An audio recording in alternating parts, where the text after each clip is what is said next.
Welcome to your Week 1 NFL Injury Report. I'm Dr. Deepak Chona with SportsMedAnalytics. Let's dive in. Michael Thomas sustained a high ankle sprain at the end of the Tampa Bay game.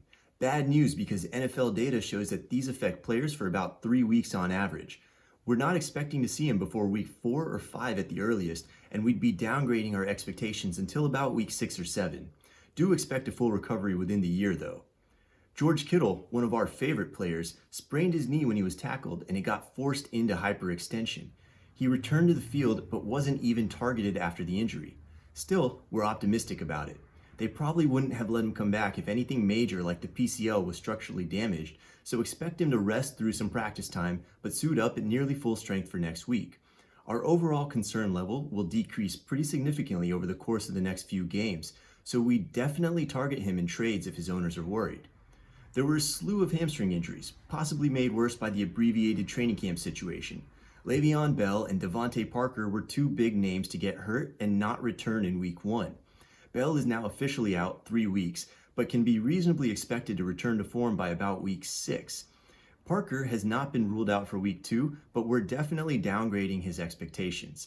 If he doesn't have to miss any time, expect a solid return to his baseline by about week 4.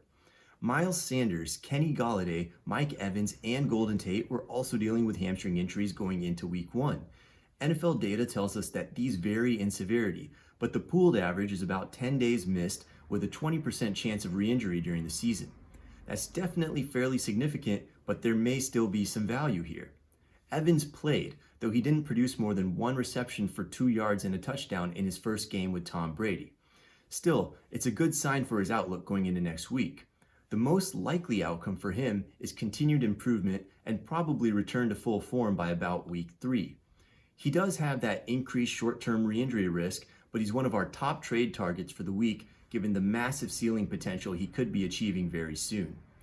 Miles Sanders missed his chance to start as the Eagles' top running back, but reports are that he's going to be advancing activity in practice this week. Same is reportedly true of Giants wide receiver Golden Tate.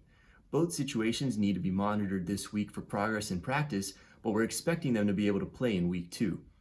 Most likely, they'll be producing at their normal levels by week 3 or 4. We're less optimistic, unfortunately, on Kenny Golladay. Sounds like the Lions started planning to play without him very shortly after he strained his hamstring in the middle of last week. That suggests to us that he's going to be questionable for week 2 as well, and we'll have to play it by ear to see what happens from here. Cowboys Nation was hit really hard with injury this week as well. Star linebacker Leighton Vander Esch broke his clavicle. NFL studies report an average of about 8 weeks to return, but he'll likely be eligible for clearance after about 6.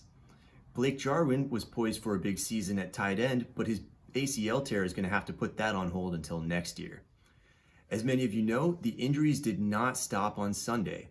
On Monday night, Broncos running back Phillip Lindsay left the game with a turf toe injury. It's reportedly mild, but even if he comes back, this is an injury with potential to linger.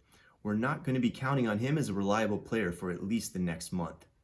James Conner, on the other hand, gives us a more optimistic outlook. He did sprain his ankle, but ESPN's Jeremy Fowler reports that it was not of the high ankle sprain variety. Therefore, we expect him to try to play in week 2 and likely return to full strength by week 3 or 4. Maybe a good trade target for some opportunistic owners.